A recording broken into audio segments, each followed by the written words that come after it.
welcome everybody.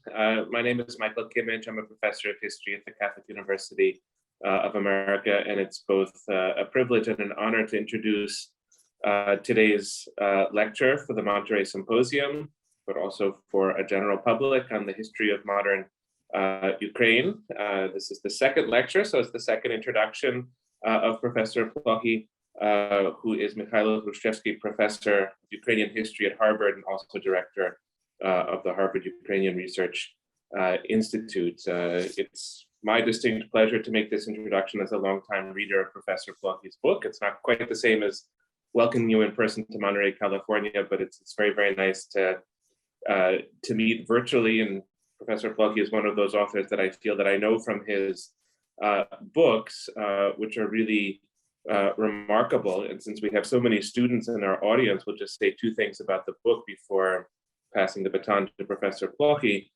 The first is how remarkably accessible they are, although they reach very far back into history and deal with topics of immense complexity, that there's this extraordinary lucidity to these books, which I think invite in scholarly audiences to be sure, but also audiences that are there outside of the academy. And then there's, to me, the remarkable range of these books, the contributions to the history of Ukraine, the contributions to the history of the nuclear age, the contributions to the history of the Soviet Union, contributions to the history of Russian foreign policy. There's really an extraordinary range to all of these books, and it's just wonderful that we have Professor Plokhii with us in the Monterey Symposium this year. So, welcome back to today's lecture.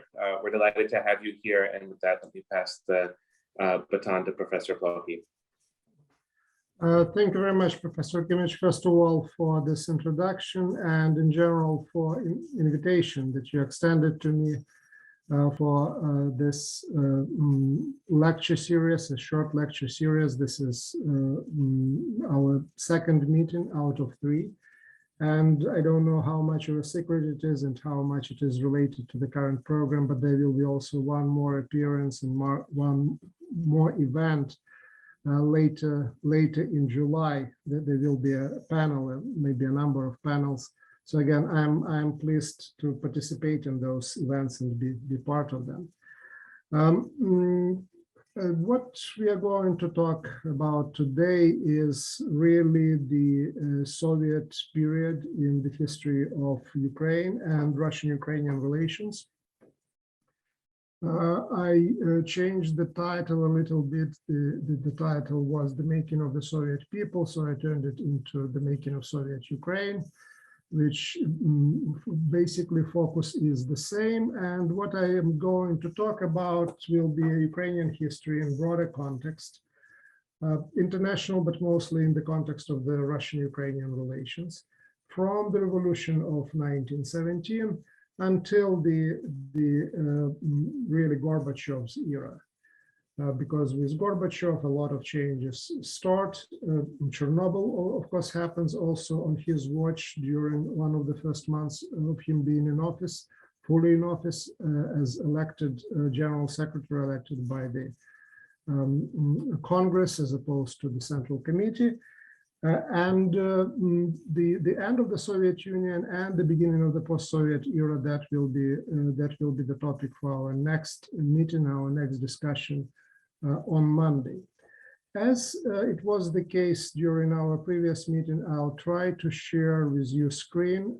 The official name for what I'm going to share is PowerPoint. I hope there is some power, but there is very little points, at least on the screen. Mostly it's images and maps, and the points, power or otherwise, would be coming from me, would be coming from my lecture and commentaries. So let me see, share screen. Okay, good. I hope you can see these images. And we start basically where we ended last time during our previous discussion. I started back then with the first of all, the essay on the history of Ukrainian and Russia that was penned, or at least certainly there was a major contribution to that work by Vladimir Putin, appeared in July of the last year. And then there was a continuation, something that I call the speech that is really the declaration of the war without declaration per se.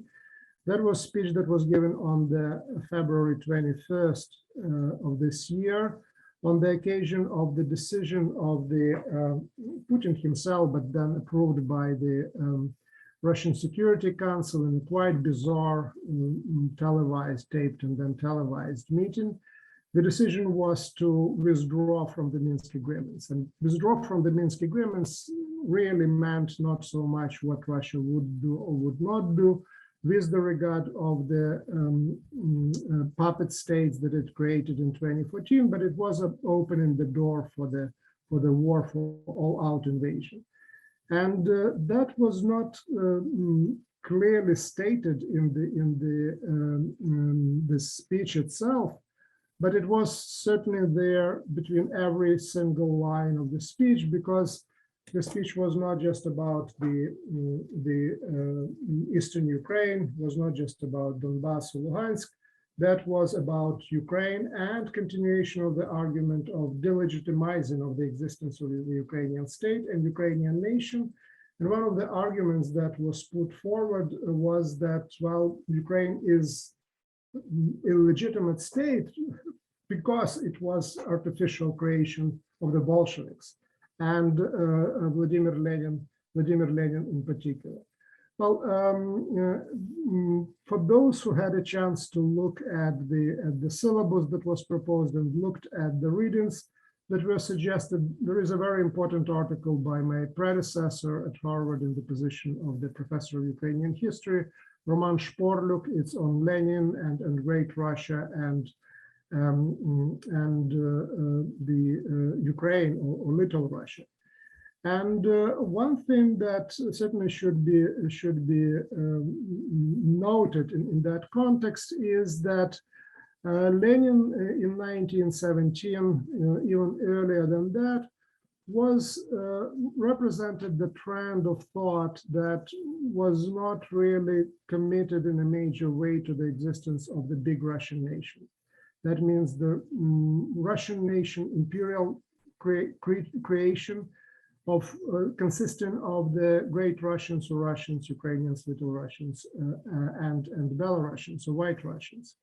So he was there attacking, including the provisional government in the summer of 1917 for not accommodating the Ukrainian demands, mostly cultural demands, but partially political as well. So whatever was good, certainly for the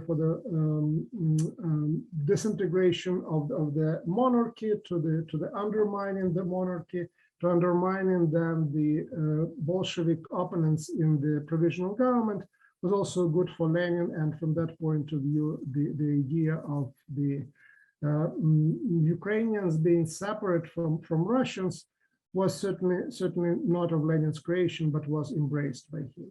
But let us now look at a more specific argument that has been made by Vladimir Putin about creation of a modern state of Ukraine and modern Ukraine as such by the Bolsheviks. This line of argument, again, is not new, it's not original. It comes directly from the memoirs of people like Anton Denikin, the leader of the White Guard, the leader of this White Army, one of the key main opponents of the Bolshevik regime, and a good part of the Russian immigration after the revolution in the 1920s. So that is a common notion that it was the Bolsheviks, it was Lenin who created Ukraine. It wasn't there before. It is not supposed to exist, and it wouldn't exist if there would be no efforts coming from Lenin. So again, Putin is not, like in most of what is there, is not absolutely unique in any sort. He's just recycling of ideas of the White Guard and White Russian immigration. after 1917. So wherever the notion comes from, wherever the argument comes from, let's look at how legitimate that argument is. Again, that's where other important piece of scholarship that I suggested for reading really comes very handy. And this is a book by my colleague here at Harvard, Terry Martin, Affirmative Action Empire. I had selected a number of chapters, but really the entire book is extremely very important. It is groundbreaking in many ways, as it tries to understand of what is happening with the Bolshevik nationality policies and how it was implemented and how it evolved in the course of the 1920s and 1930s. One of the arguments that Terry Martin is making is that, well, when we look at Lenin, when we look at the Bolsheviks before the revolution of 1917, there is a set of the slogans out there rather than really any sort of policies that would be thought through. And when I speak about slogans, when I speak about the policies, I have in mind the nationality question. There was this basic principle of the self-determination of nations. So long before, of course, Woodrow Wilson is coming with his 14 points about the self-determination of nations. But in Lenin's mind, there was one trick. So each nation had a right for self-determination, but what that self-determination means, it doesn't mean necessarily succession from the Russian Empire or from any other state, because whether the nation has to do that or not really would depend on the decision of the working class, and more specifically on the Communist Party or Bolshevik Party. If it is in the interest of the revolution, including the world revolution, then okay, let's do that. If it's not, and that's the party decides, then forget the right for self-determination. We'll tell what the nation really needs or doesn't need from that point of view, from that perspective. That provided a lot of flexibility and very little specifics. And it's only after the Bolsheviks find themselves in power, in control, that they try to figure out what those policies, how to translate those slogans into very specific policies, how to use the nationality question, not just to undermine your opponents, whether this is a Tsarist government, whether this is a provisional government, but how to stay in power with the help of the nationality question. And that's the big issue that is out there. And Ukraine is extremely important part of that story, of the Bolsheviks trying to, first of all, recapture the former Russian Empire and then trying to reinstitute it on a different ideological platform. Why Ukraine is so important? Again, it would be easy to suggest, okay, we have war in Ukraine. We look now at very many things through the lenses of that war from that perspective. Well, even without that war or the role that Ukraine played in the disintegration of the Soviet Union, the Ukraine was front and center of the nationality policy for the Bolsheviks and for any other regime since 1917, 1918. The reason was relatively simple. The biggest troublemakers in the Russian Empire in terms of the nationalities, the Poles, were gone by 1917, 1918. Someone was saying in 1917, granting independence to Poland was like granting independence to Mars. It wasn't already under Russian control. The national movement was well developed there.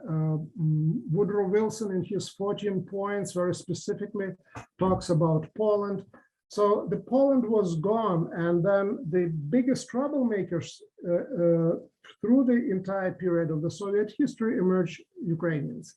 They have outside of the Poland, outside of the Baltic state, outside of the Finns, all of these territories were lost, the most developed national question. They are also the strongest in terms of the ability to build the armed forces, to create states of their own during the revolutionary era. But on the other hand, they're weaker than, let's say, the Poles, so they are not able to maintain this independence or existence of independent states. And as a result of that, good part of Ukraine ends within the borders of the Soviet Union. So the strongest national movement, or one of the strongest certainly in the Soviet Union, but still weak enough to create and protect and maintain a state of its own. The other group that is extremely important in that story are the Georgians. So Georgians and Ukrainians are the key factors in transforming the Russian Federation into the Soviet Union. It was done as a concession to the Ukrainians and Georgians, not just Ukrainians and Georgians, Ukrainian Bolsheviks and Georgian Bolsheviks. But Ukraine, just by the nature of it, by its geographic location in Europe, with center of the world, certainly being in Europe at that time, with the territory, the size of the territory, with the size of the population, becomes the major challenge for the Bolsheviks in terms of nationality politics. And most of the policies, nationality policies, that are being formulated and implemented in the Soviet Union were made on the basis of some experience dealing with Ukraine, or certainly with Ukraine in mind. Now back to Lenin creating Ukraine. This is a recent photo, of course, the monument in downtown Kyiv to the person whom I already mentioned and discussed a little bit during our previous meeting. It's not clear who that person is, but I'll tell you, this is Mikhailo Hrushevsky, a professor of East European history at University of Lviv, University of Lemberg, before World War I, one of the key leaders of the Ukrainian national movement, creator of the Ukrainian national narrative, and he becomes the head of the first autonomous, then independent Ukrainian state in Kyiv in 1917, 1918. The monument is erected next to the building of the former pedagogical museum, that became the headquarters of the parliament and the government that was led by Mikhailo Hrushevsky, and it was called Central Rada, the Central Council. Of course, the photo is taken in the recent few months, once the Russian attack on Kyiv became a reality, and then a missile bombing of the city became almost everyday occurrence. So by now, if you go to downtown Kyiv, you will not see the monument at all. It would be all covered with this sandbags. Now, but the monument is there really to talk about the rise of Ukraine as an autonomous and then independent state in 1917. Ukrainian movement starts again in the 19th century in the Russian Empire, but gets most of the traction in terms of the publications, in terms of the creation of the political parties and so on and so forth, not in the Russian part of Ukraine, but in the Austrian part of Ukraine. And in 1917, the Central Rada and Hrushevsky are the first to declare the creation of Ukrainian state. The Austrian Ukrainians, Austro-Hungarian Ukrainians follow the suit already later in 1918, in connection, of course, with the end of World War I and the dissolution of Austria-Hungary. So we see a situation in which the Ukrainian statehood and Ukrainian independence is first created, pronounced, defended, and so on and so forth in the Russian part of Ukraine, despite the fact that because of the prohibition of the Ukrainian language, prohibition of the political activities, and so on and so forth, Ukrainian national movement didn't have much of a chance to bring the gospel of the Ukrainian national revival to the people. That started only in 1905. By 1914, you see a crackdown on the Ukrainian national movement in the Russian Empire as well. Mikhailo Hrushevsky, who was a subject of the Russian Empire, flees Austria-Hungary in 1914 because his enemies accused him of being a Russian spy or Russian agent. He comes to Kiev and is arrested by the Russian imperial authorities on the accusations that he is a Ukrainian nationalist. He is a so-called Mazepist. The term comes from the name of Ivan Mazepa, the hetman of Ukraine, the Cossack hetman of Ukraine in the 18th century, and a symbol embodiment of Ukrainian separatism in the Russian Empire. So Hrushevsky sent to exile into the city of Simbirsk. Then they allowed him by 1916 to come to Moscow. And with the February Revolution in the Russian Empire, Hrushevsky is free to get on the train and get to Kiev, where he is elected. He has a cult sort of a following among the Ukrainian youth. He is elected the head of the Central Rada. By May of 1917, the Central Rada declares unilaterally declaration that it becomes the regional government of Ukraine or Ukrainian provinces, a number of Ukrainian provinces within the boundaries of the Russian Empire. The provisional government is not happy, but being faced with that new reality, they make accommodation with the Central Rada, where they put the Central Rada into the position where it is not just government in its own right in Ukraine, but it's also a representative of the provisional government in St. Petersburg. And that's how it goes more or less to the until November of 1917, where the Bolshevik takeover of power in Petrograd at that time, before that, St. Petersburg, and after that Leningrad, changes the political dynamic, changes the political landscape. The reaction in Kiev, the reaction of the Central Rada, is declaration of not just Ukrainian autonomy within the Russian Federation, but the declaration of formation of a Ukrainian state, which would enter into the federal relations with another state called Russian Federation. So technically, you are living the Russian Federation, you're establishing a state of your own, and you are prepared to establish federal relations with the state, with the territory, which still claims you. So going back to the ideas of Denikin and Putin and others about Bolsheviks creating an independent state of Ukraine, yeah, the Bolsheviks are there, but in the reaction to the Bolshevik revolt, to the Bolshevik coup, to the Bolshevik takeover of power, the so-called Great October Socialist Revolution, you see that Ukrainians create and declare the establishment of state of their own. The next stage in this process is the declaration of the independence of that state in January of 1918.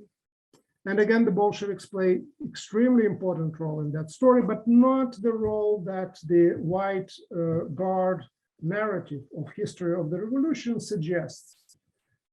The Bolsheviks started the military aggression against Ukraine with the first acts of mass executions, the so-called Red Terror, and so on and so forth, happening in Kiev in January and February of 1918.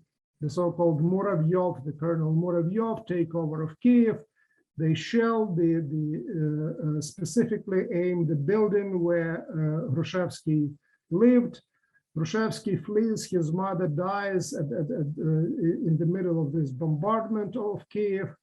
He writes in a very important article, basically stating that whatever united Ukraine with Russia, with Moscow is now over. It's a turning point. Whatever was there out of that unity got burned in the fires of Kiev in January of 1918. The government of the Central Rada declares independence and signs agreement with Germany and Austria-Hungary. The signing of agreement, one of the preconditions was the declaration of the independence of Ukraine, because the Germans and Austrians could sign those agreements only with independent state. But maybe the most important part of that story is that the signing of those agreements and the declaration of Ukrainian independence is done as a reaction to the military aggression of the Bolsheviks against that Ukrainian state that at that point was still prepared to be in the federal relations with the Russian Federation. But the Bolshevik aggression ends there. So that's in terms of the Bolsheviks and creation of the modern Ukrainian state, creation of modern Ukraine. This is a poster coming from roughly the period of the revolution of what in Russian historiography is known as civil war, what in Ukrainian historiography is known under different names, from Ukrainian Revolution to the War of Independence, or in Ukrainian it sounds Vyzvolenie Zmagання, the Liberation War.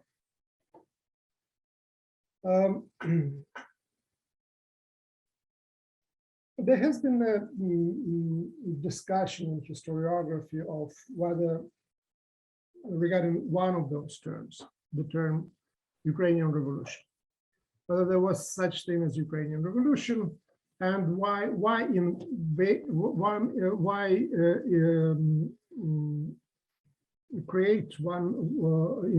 a new term when there is a perfectly good term of the Russian Revolution or the Civil War. The formula of the Ukrainian Revolution was put forward first by the Hrushchevsky and people around him in the 1920s. The Central Rada was dominated by the socialist parties, by Ukrainian socialist revolutionaries in particular. And the prime minister of Ukraine was the very well known at that time Ukrainian writer who published both in Ukrainian and Russian, Volodymyr Vinnichenko, who was a social democrat, a Ukrainian social democrat. So for leftist parties and for the leftist leaders of the Ukrainian Revolution and creators of the Ukrainian state, so those were leftist parties that created the Ukrainian state, the term revolution was, of course, extremely important. And very important was the idea that Ukraine had a revolution of its own.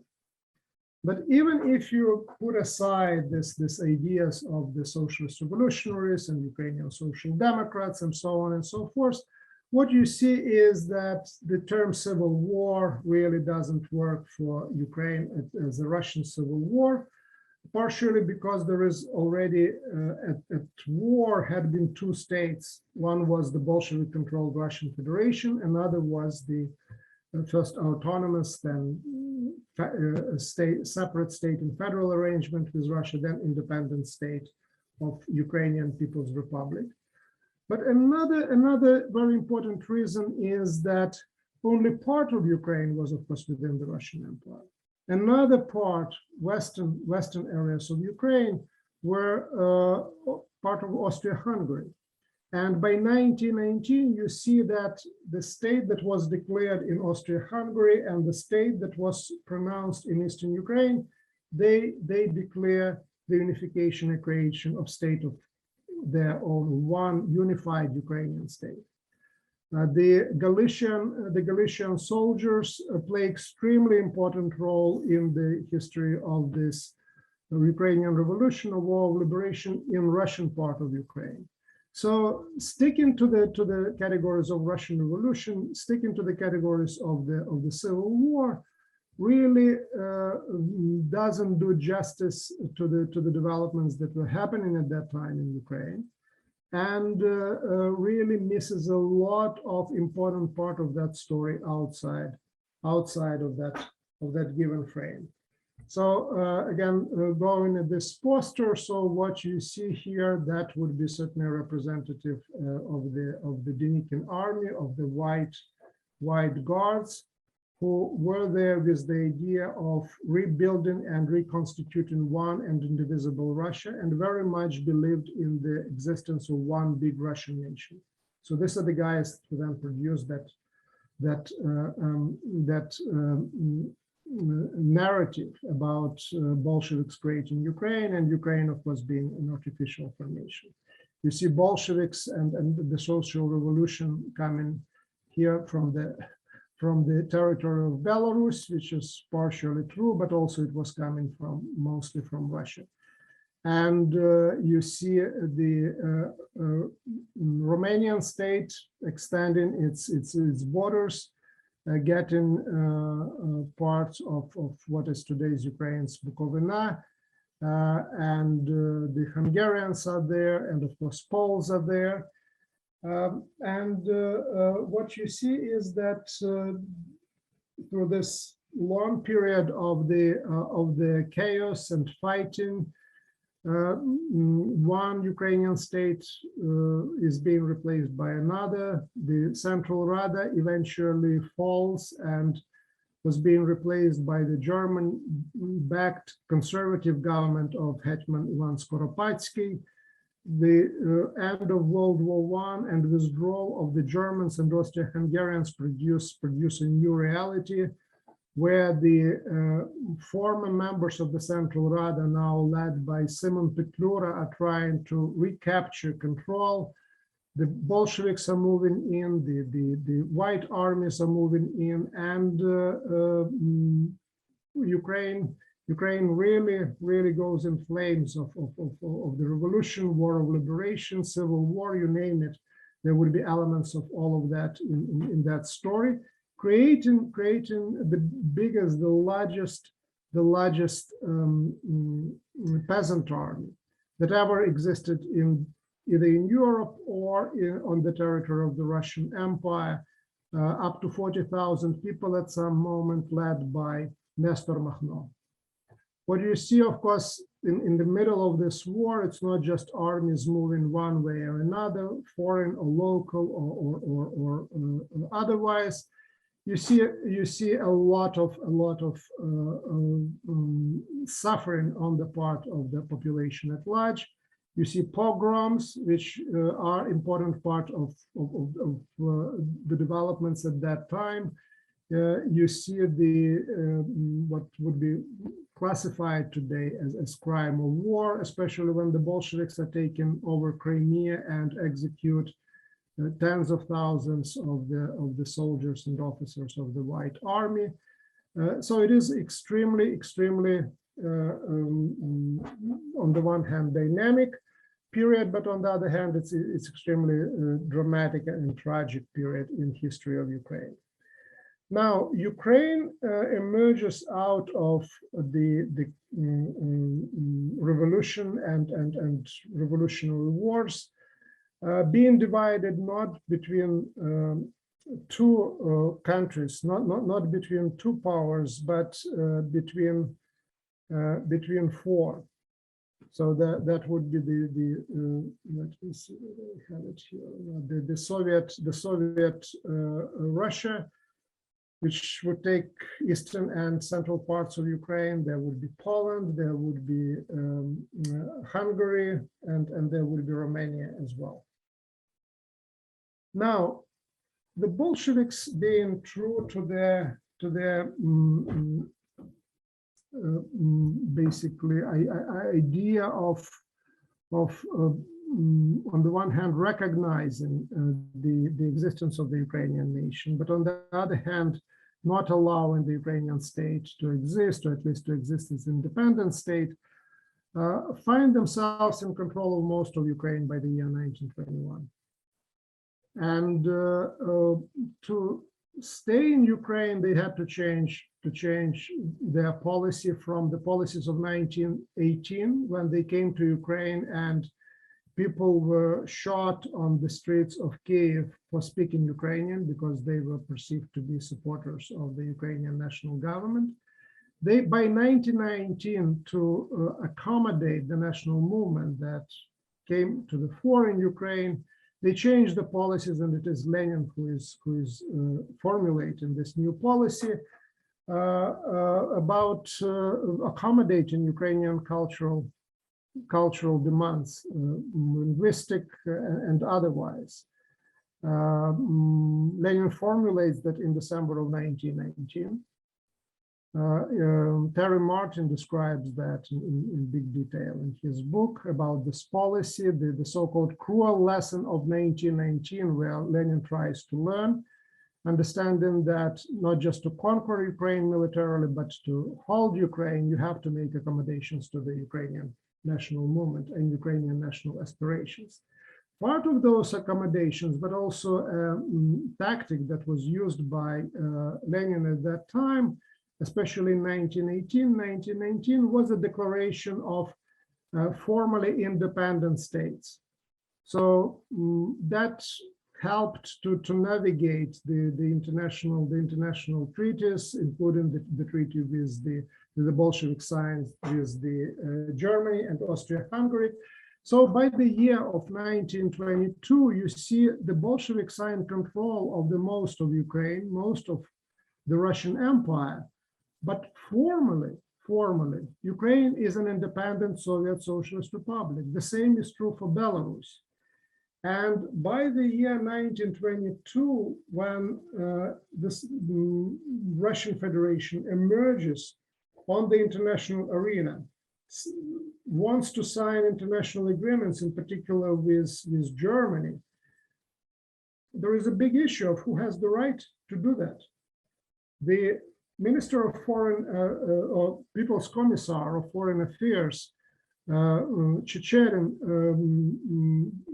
tries to do that, but he gets a lot of pushback and a lot of criticism from Ukrainian and Georgian communists, saying that, well, you maybe have a right to sign those agreements on the part of the Russian Federation, but you have no right to do that on our part, on our side. So the Bolsheviks had to breed the facade of their regime in correspondence with the, first of all, realities on the ground, but also to make that sense, some sense for the outside powers. And there is a debate that emerges between Lenin and Stalin. Those were the last months really when Lenin was still capable of writing anything, dictating anything, or governing in any form. His health was rapidly deteriorating. But Lenin sides with the Ukrainian and with the Georgian Bolsheviks against Joseph Stalin. Stalin was saying, okay, we have the Russian Federation. Let's include Ukraine and Transcaucasus and Belarus into that federation as autonomies, which produced a lot of dissatisfaction on the part of Ukraine and Georgia. And Lenin's solution was different. No, let's do that let's create the Soviet Union as a federation, in which the Russian Federation is just one of the constituent parts, and others would be equal, from Ukraine to Transcaucasus to Belarus. And eventually, it was that model that emerges victorious in these discussions and debates, and Stalin becomes really very committed to this model, partially because the federal structure of the Union was an edifice of the regime. The real power was still concentrated in Stalin's Communist Party, and Stalin was the general secretary of the party, and it was highly centralized. It was highly centralized, where the party organizations of Ukraine or Belarus or Transcaucasus had no more rights, according to the statute of the party, than had the regional organizations of the party within the borders of the Russian Federation. So you see this very centralized party structure, and you have the federal edifice of the regime, and that becomes very much a model for the really dealing with the nationality question in the Soviet Union. The accommodation on one level of the nationalities and national groups, and certainly establishing very strict central control through the party and through the secret police over what was happening, what was going on in those republics. It's a very interesting, it's also a very complex story. Again, it is discussed in Terry Martin's book. I will be more than happy to go into more detail on that later. So this is a poster coming from the period of Ukrainianization, which was part of the policies in the 1920s, where the idea was that, like the idea of the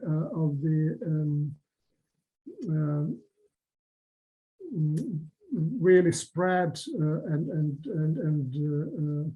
of any religion. The point was to make the Ukraine Soviet, and for that matter, if you have to do that in Ukrainian language, so be it. And the policy of Ukrainianization, this is a poster about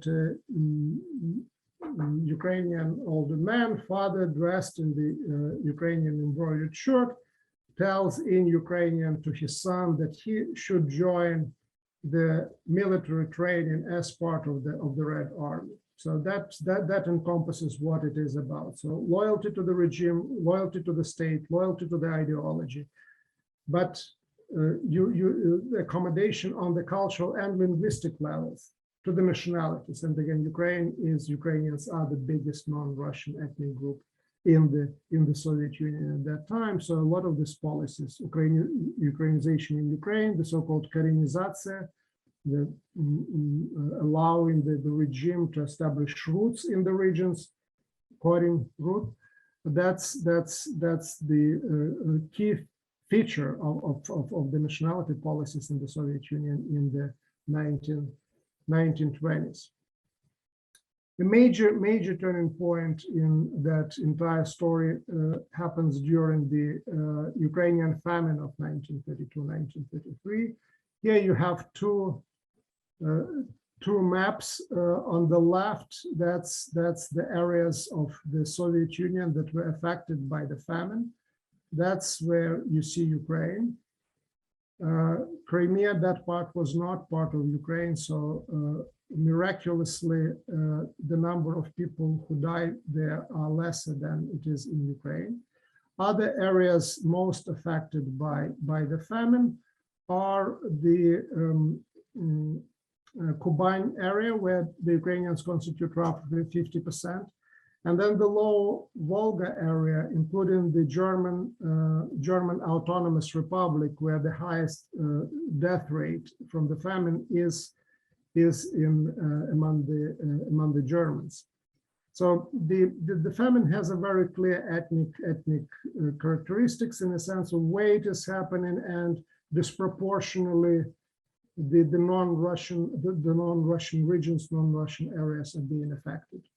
But there is one more important thing about Ukraine that you can see from this map. So this is the map with the number of people who died between 1932 and 1933. These are the areas, the redder the areas are, the more affected they were.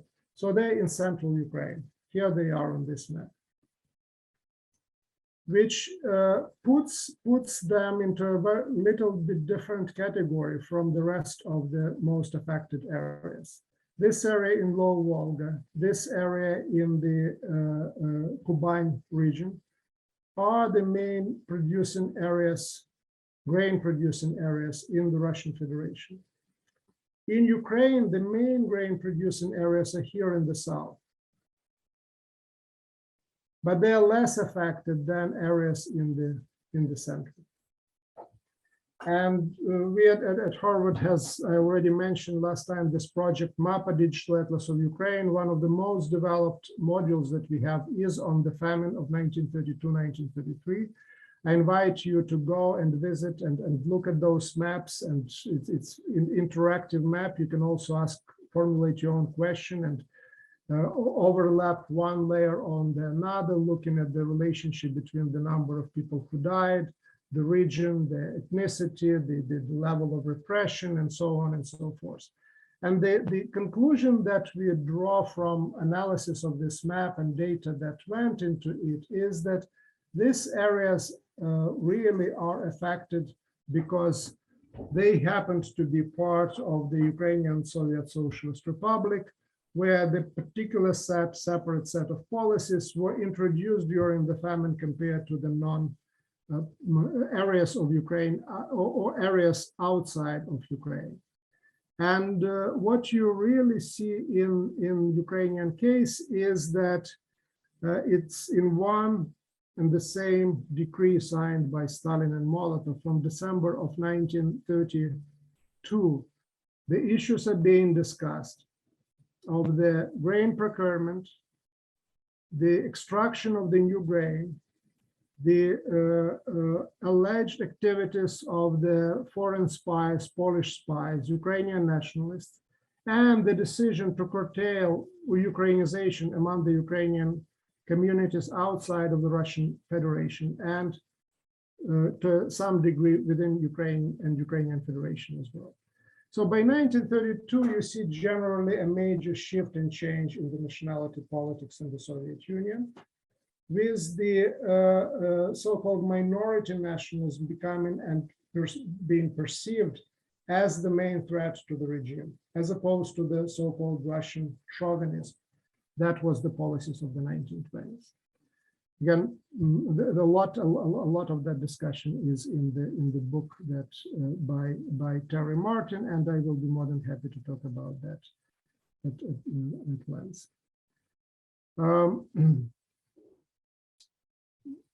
Only part of Ukraine was part of the Soviet Union. You see these areas being within the borders of the either Poland or Hungary, or like here within the borders of Romania. And two different kinds of Ukrainian nationalism emerges during the interwar period in Soviet Ukraine and outside of Soviet Ukraine. If in the Soviet Ukraine, the model comes from the 1920s, the model of the period of Ukrainianization, the national communism, Ukrainian national communism. The dominant form of nationalism during the interwar period in western part of Ukraine is an old-fashioned liberal nationalism of pre-1914. But starting with the late 1920s and early 1930s, a major challenges emerges, and this is radical nationalism, integral nationalism, associated with the organization of Ukrainian nationalists. They become really prominent during World War II. They start their history and career in the 1920s as the Ukrainian military organization. They continue in the 1930s with a number of terrorist acts organized by the leaders of organization. And at the time of World War II, they turn out to be the most capable force, the most radical force, but also militarily most capable force to organize either armed units, to organize the military resistance, and so on and so forth. I know that I'm running out of time here, so I will skip World War II and jump right to the Ukrainian nationalism, radical nationalism emerging as the key force during the World War II and continuing resistance to the Soviet regime in the 1940s and into early 1950s, the so-called Ukrainian Insurgent Army. Well, that's not the so-called, that's the official name of it. Ukrainian Insurgent Army is being formed in 1942. By 1943, 1944, it is taken over, the command of the Ukrainian Insurgent Army is taken over by the Ukrainian nationalists coming from the so-called Bandera faction, Bandera part of the Organization of Ukrainian Nationalists. And they are there from 1944 all the way into the 1950s, before the resistance is being completely crushed. It's a big debate in the Ukrainian and any historiography about Ukraine, about Ukrainian radical nationalism, the role of that nationalism in fighting the Polish occupation of the region, the Soviet occupation of the region, the role in the Holocaust, the participation in the ethnic cleansing of the Poles. Again, I just indicate that this is a big issue. I'll be more than happy to go into more detail and ask questions, but I know that I am out of time. And I will conclude rather with this poster that comes from the year 1954. This is an officially sponsored celebration of the Pereyaslav Council of 1654 that is being really reshaped in the tradition of the Russian imperial thinking of the 19th century.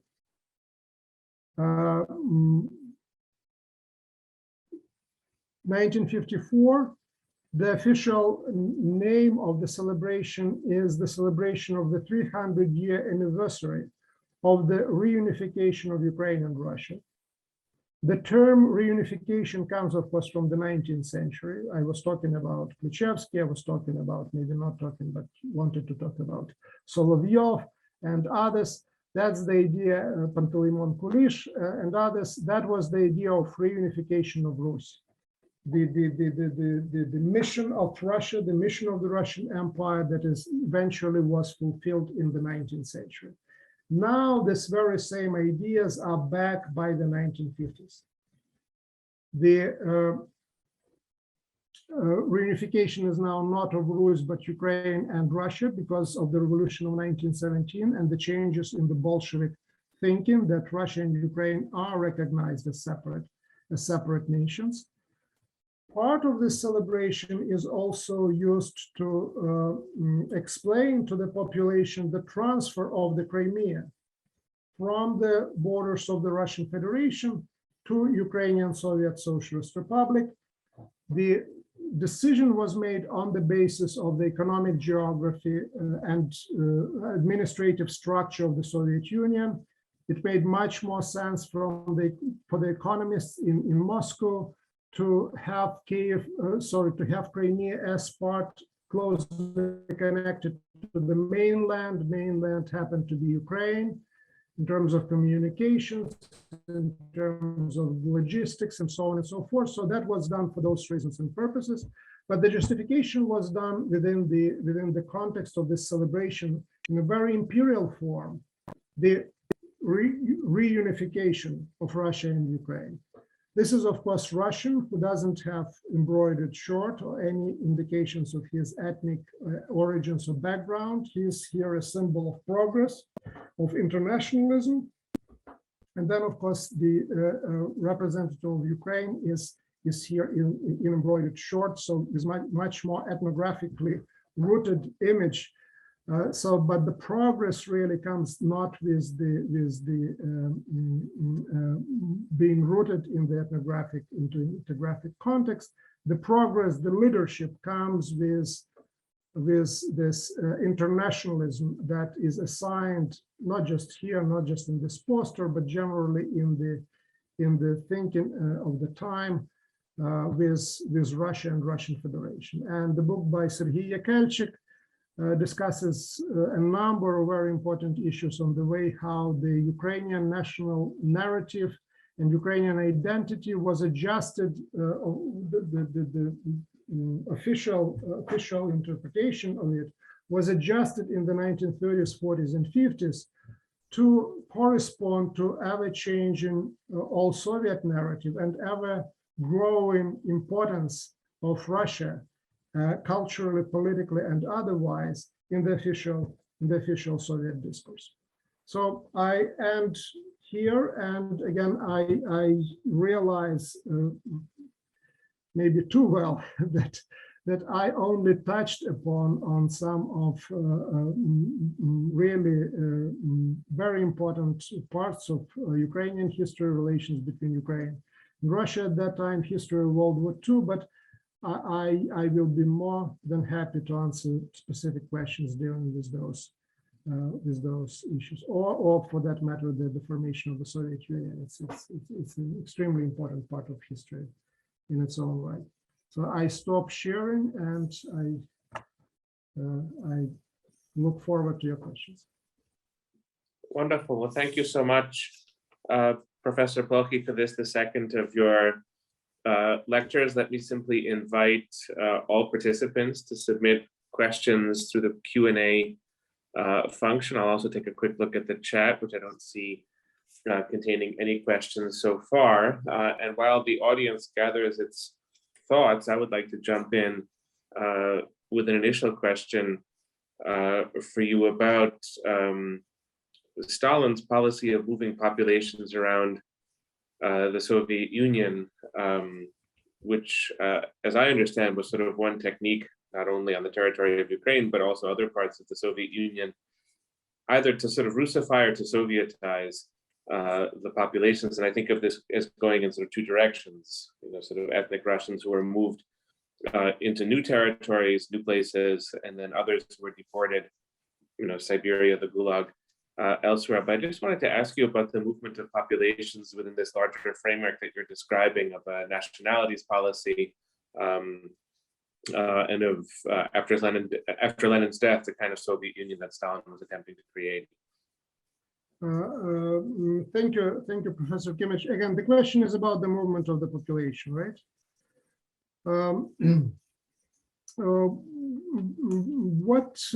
What is happening again? I will focus still on Ukraine, but again, it's certainly, once you talk about the movement of the population, it involves more than one republic. Most of the movement of the population is closely associated with the projects, government-sponsored, supported projects of the economic development.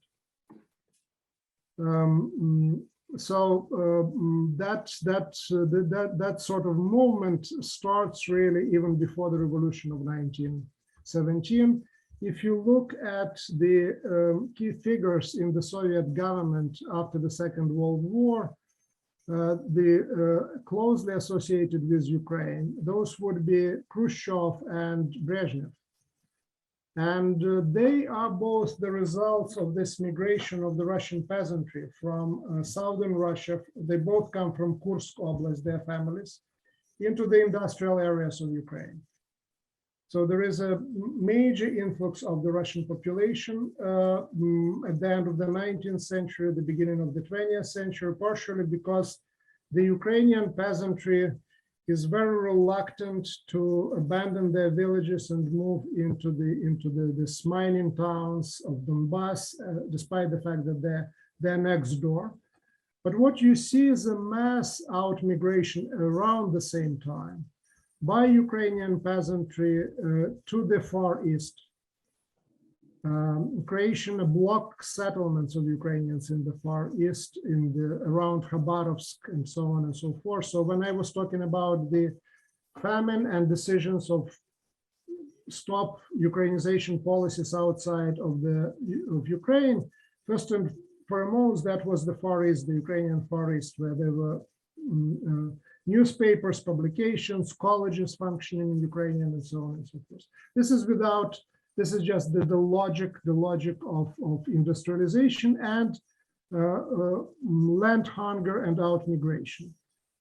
With the Soviets coming to power, what you see is that There is more and more now planned movement of the population, but not a population at large, but special categories of the population into the regions in the national republics. Think about Chernobyl. This is quite late in the game. But where do the cadres coming from? Most of the cadres come from Russia and from other republics where there is already experience of running nuclear power plants. And in Moscow, there are institutes and universities that can train people in the nuclear industry. On the other hand, there is a continuation of the processes of just encouraging the peasant out migration. And this is the history of the so-called Tselina, the northern Kazakhstan, that Solzhenitsyn would claim for the future Russian, Ukrainian, Belarusian state. Over close to 1 million of Ukrainian peasants, mostly peasants, are moved now into the northern Kazakhstan in an attempt to develop agriculture there. So there are the Ukrainians normally still are peasants who are moving outside of Ukraine, and it's mostly either the workers of trade or trained cadres that are moving in Ukraine during the Soviet period. Now, a big part of the story, again, not so much in terms of the numbers, but in terms, of course, of political importance, is the forced migration of the punished peoples or unreliable populations. And again, Chechens, of course, is one of those groups that were exiled. In Ukrainian context, this is the Crimean Tatars. So the 1944, May of 1944, close to 200,000 people were forcefully moved as the way to, on the one hand, to punish the entire population for alleged cooperation of some elements of that nation with Germany, but more importantly, the idea of securing the borderlands, because in Stalin's mind, the borderlands were not secure as long as there were the minorities whose loyalty was questionable. So to complete my answer to your question, at least what I see there are two different trends. One trend that starts before the Bolshevik regime, and these are the migrations associated with either land hunger or need for agricultural development. Another closely associated with the industrial development and economic development of regions. The decisions are made, of course, on the imperial level at the center of the Union. And then one additional layer, it's political repressions and movement of the population as part of the political repressions. There were attempts to settle Russian peasants in Ukraine after the famine of 1932-1933, and then moving Russian peasants into the Crimea after 1944. The numbers were not big, they didn't change the balance of the population, and economically the whole undertaking turned out to be very unsuccessful because it was extremely difficult for the Russian peasants to adjust themselves to the different climate, conditions in terms of climate, especially in the Crimea. I wanted to jump in with one further question, then we have, I'm very happy to see a series of questions from our students just related to this notion of population geography and national sensibility, and to ask about the Ukrainian diaspora, especially to North America, which, as I understand, is very substantial, of course, before the Bolshevik Revolution of 1917, but nevertheless significant after 1917 in the way that it preserves Ukrainian language, an understanding of Ukrainian history. And then I'm even thinking forward to a figure like Natalie Oresko, who served in the Ukrainian government after the Maidan in 2014 from a diaspora family, I believe initially to Canada, but also with ties to the United States. But I'm just curious about this as another piece of the puzzle, given the, as you describe in very vivid terms, the turmoil of sort of 1917 to 1921, and then the repressions thereafter. I'm especially curious about the role the diaspora played in preserving a certain idea of Ukraine after 1917. Sure. Well, thanks for this question. What we see is the mass migration of the peasantry, both in the Russian Empire and in the Austria-Hungary, starting in the late 19th century. But most of the Ukrainian peasantry in the Russian Empire move within the borders of the Russian Empire. I already was talking about the Far East. The groups that are living the Russian Empire at that time would be mostly non-Slav and non-Orthodox. So the major Jewish outmigration after the pogroms, after the Chisinau pogrom of 1905, and then of course in the wake of the revolution and pogroms happening place at that time. The Mennonites, the Germans are living, but the peasantry as such moves within the borders of the Russian Empire. It's a different story in Austria-Hungary. In Austria-Hungary, the direction is different. The direction is toward North America. Either it is Canada or the United States. In the United States, mostly Ukrainian migrants come to the mines in Pennsylvania, to the all sorts of businesses in New Jersey and so on, and in Western Canada, in the provinces of Saskatchewan, Manitoba, and Alberta. The nature of the immigration changes after World War II in particular, because what you get mostly the immigrants from Galicia, mostly already very actively involved in the Ukrainian national movement. Some of them are members of intelligentsia, normally belonging to more liberal strands of national organization, or the members of the Organization of Ukrainian Nationalism, or linked to the activities of the Ukrainian insurgent army.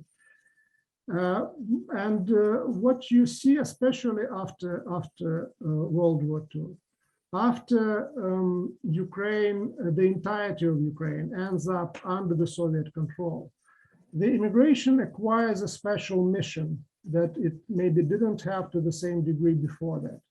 The idea is that the only place where Ukrainian culture, Ukrainian political thought, Ukrainian history can develop being unimpeded by the regime is outside of Ukraine and outside of the socialist bloc. So there are Ukrainian organizations in Poland, but again, there's also under enormous pressure. And from that point of view, there is this mission of preserving and developing of Ukrainian scholarship and culture. Out of that come absolutely unprecedented things like the founding of the Ukrainian studies at Harvard. My chair is named after Mikhailo Hrushevsky, I already mentioned that. And the norm is that the chairs are named after people who gave money. So I had a couple of times people asking me whether Hrushevsky was still alive, and whether he still had money maybe to fund research somewhere else. So there are 3 chairs and institute at Harvard, funded by post-World War II, mostly post-World War II immigration, mostly laborers, having very difficult, being in a very difficult economic conditions, but being led by this idea that unless the chairs like that would be established in the US, unless there would be cultural institutions and academic institutions functioning in US or in Canada, Ukraine has no future. Basically Ukrainian diaspora, in particular in North America, in these conditions of the Cold War, really produced a miracle in that level. You look at the other comparable diasporas or immigrations who were in much better economic positions, or maybe more numerous than Ukrainians, but the academics turned out to be less fortunate than I and my colleagues. So it is really quite an effort that was put into that. Perhaps some of these groups are still looking for their Khrushchevsky. So, yes. We can move now to the questions of our students. I'll ask them in turn, and we'll give the names of the students who have asked the question. From Ernst Lindahl. The question is, how accurate is the general idea that Lviv and Galicia acted as the, in quotation marks, Piedmont for Ukrainian nationalism and became a main driver for Ukrainian independence because it wasn't Sovietized as early as the rest of Ukraine? Mm-hmm. Well, I think excellent question. Thinking about Galicia as Piedmont, it comes not right away from the Ukrainian context. The Poles believed that Galicia was a Piedmont for the revival of the Polish state. Then Ukrainians get the same idea, and the reason for that sort of thinking and that sort of imagining of what Galicia was the relatively liberal political system of Austria-Hungary, and the political existence of political parties and existence of political freedoms on a level that certainly didn't exist in the Russian Empire. And you get, as a result of that, by 1914, a very mobilized Ukrainian population in Galicia, which loses the battle for its own state because it was really outnumbered and outgunned by the neighbors, in particular the much more developed and enjoying the support of the West Polish national movement. In Ukraine, in Russian Ukraine, the loss of the statehood comes mostly not from the fact of being outnumbered or outgunned, but out of the fact that the Ukrainian society was really split between different models of national identity, from the Little Russian, which is part of all Russian, to the Ukrainian one. So from that point of view, the Galicia really manifested itself as a much more coherent entity in terms of the Ukrainian national mobilization, something that, of course, became very obvious after World War II, with the Ukrainian insurgent army continuing this fight against the communist regime, which is, they continue longer than any other nationalist or anti-communist resistance in Eastern Europe, going all the way into the early 1950s, all the way up to Stalin's death. So the Red Army captured Berlin and put the red flag on the Reichstag in May of 1945, but it continued fight against the Ukrainian nationalist underground into the early 1950s. That just tells you something about Galicia. And then in independent Ukraine after 1991, the three Galician oblasts were the only oblasts that voted for Vyacheslav Chernovil, the former dissident, who was advocating more or less the same model of development for Ukraine as was adopted by Václav Havel and was associated with Valenza in Poland, and so on and so forth. So that definition as a Piedmont, again, comes from the 19th, the beginning of the 20th century, and that's the foundations for that, for thinking about Galicia in those terms. Next question comes from Niels Schreiber, and is sort of a theoretical question. It's given the multifaceted relationship between religion and the formation of national identity, Niels asks, referencing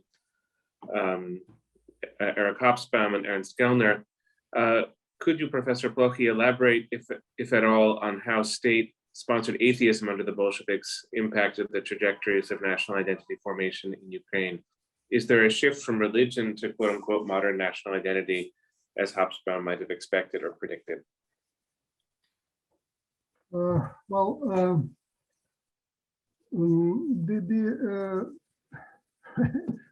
Thank you. A very interesting question. I never thought about it in the context of Hobsbawm definition. Again, generally, yes, this is what happens in Ukraine in the 19th century.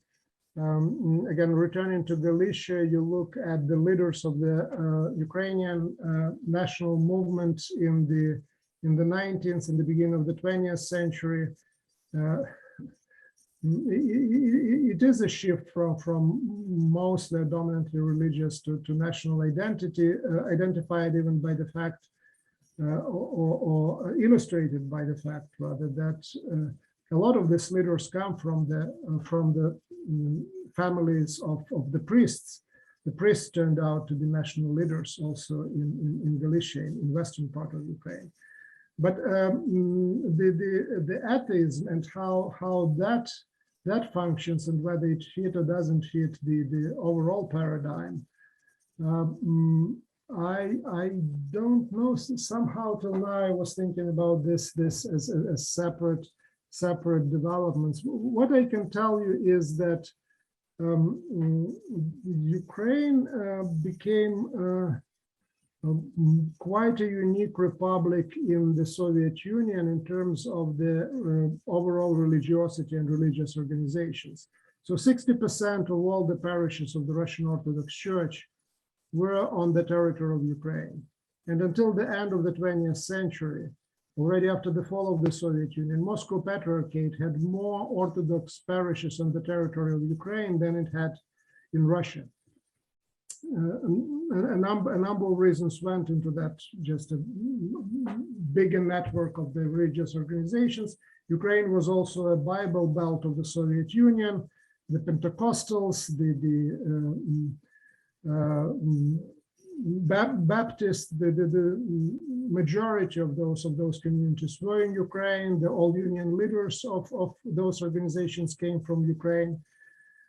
How did it contribute or didn't contribute to the rise of national identity? I would say that in the East, which was more affected by atheism, the national identity was being formed outside really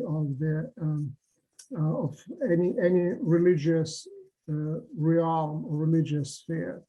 It is very much reflected today when the majority of people nominally consider themselves to be part of this or that tradition when the polling is happening. But you look till the start of this latest stage of the war, and the process started back in 1991 when you ask the citizens of Ukraine whom they support among the different Orthodox churches in Ukraine, and the selection is normally between the Ukrainian Kievan Patriarchate or the Socialist Church on the one hand and the Church of the Moscow Patriarchate. The absolute majority of people who consider themselves to be Orthodox support the Kiev-centered churches, but they don't go to the church. When you look at the number of the churches, till today, till now, the majority are still under the Moscow Patriarchate.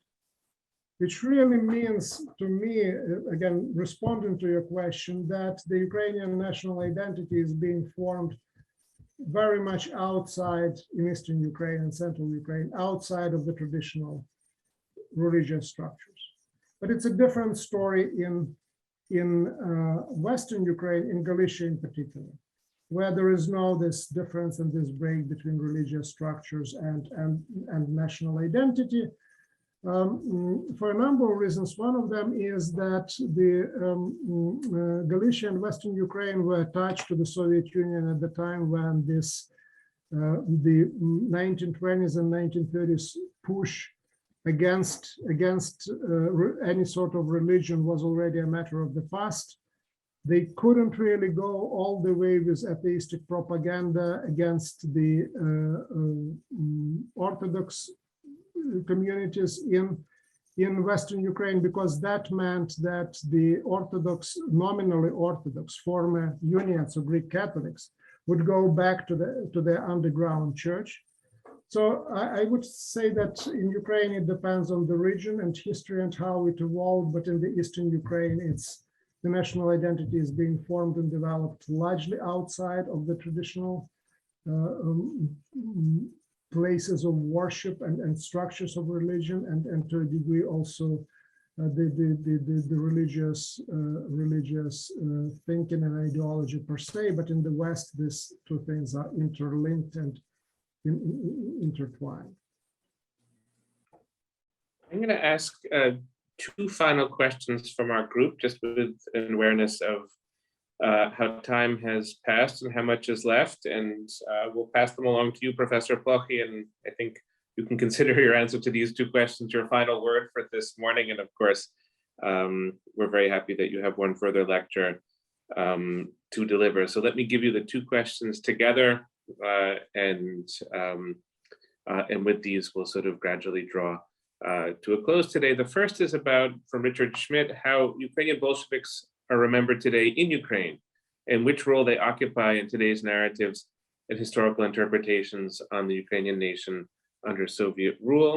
And then from Isabel De Sisto, a question about the role of education in the Sovietization of Ukraine. How did Soviet authorities use education to spread their political values? So those are our two final questions from our students, and let me pass them along to you, and then after you answer them, I'll thank you for your time and for your wonderful erudition.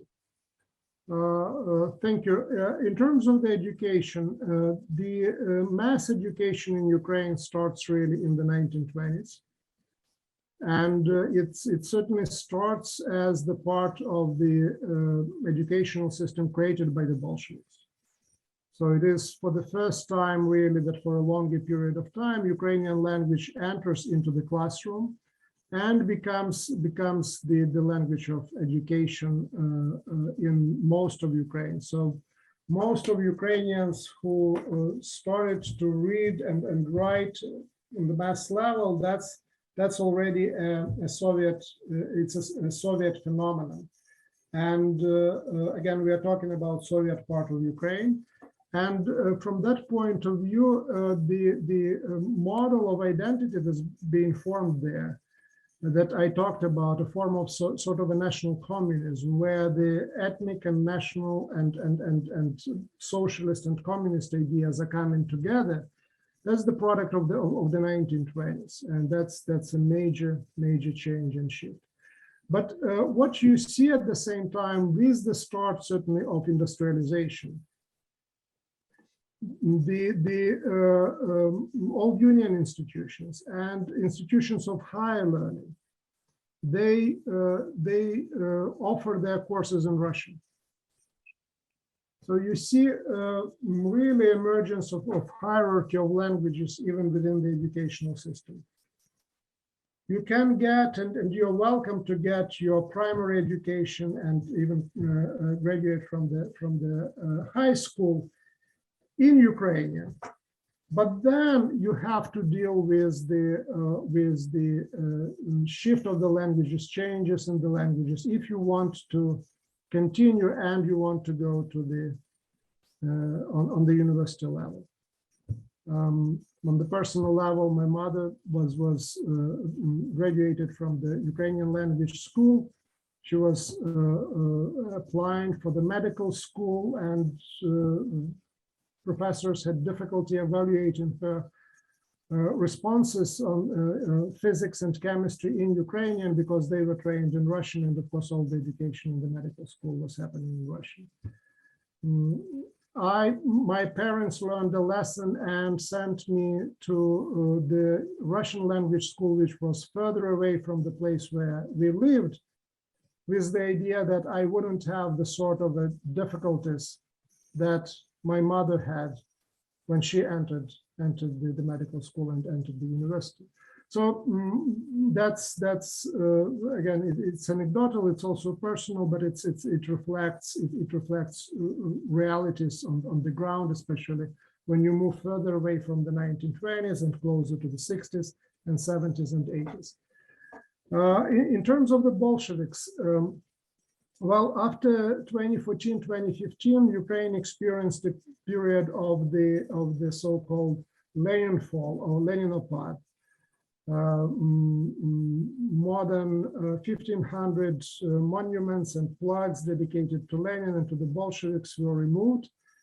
If you consider that this is a big number, consider it again, because at the time of the fall of the Soviet Union in 1990-91, there were more than 5,000 statues and flags in Ukraine dedicated to Lenin. So the most Lenin-loving republic of the Soviet Union was Ukraine, which basically suggests you something about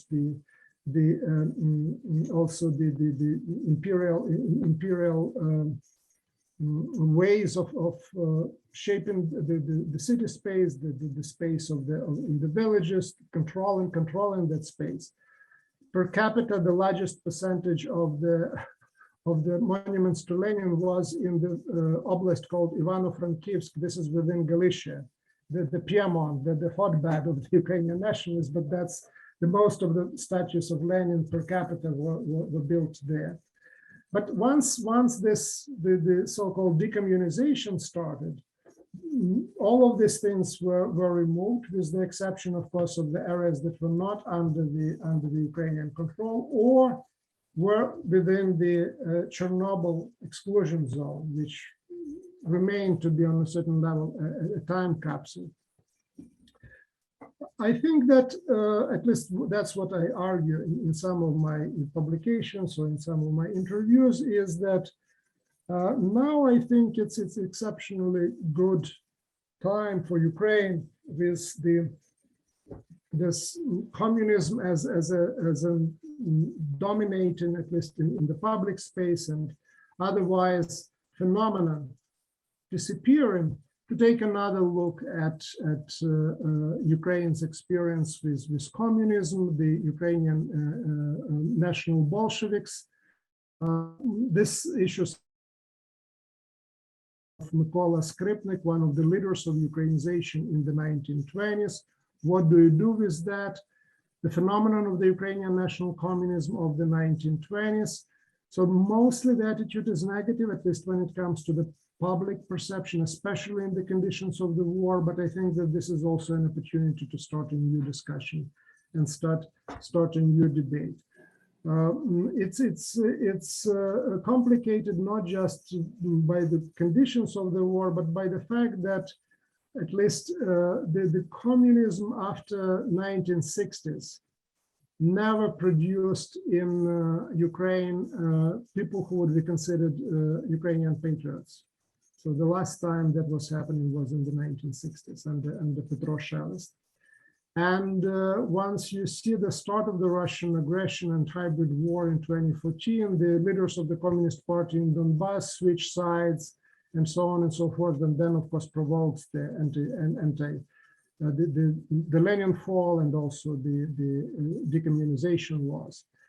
There is a new phenomenon emerging in Ukraine. It's quite vocal, but small in terms of the number. It's the Ukrainian left, which actually has nothing to do, at least wants nothing to do with the former Communist Party and ideas associated with that, which are very, very Ukrainian. So that's a change. That is the shift there, but they're just relatively marginal force, especially in current circumstances.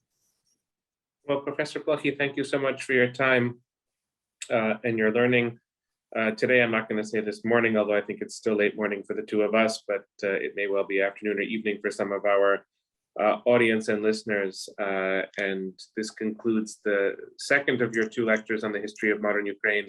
And we will very much look forward to next week's third lecture of this series.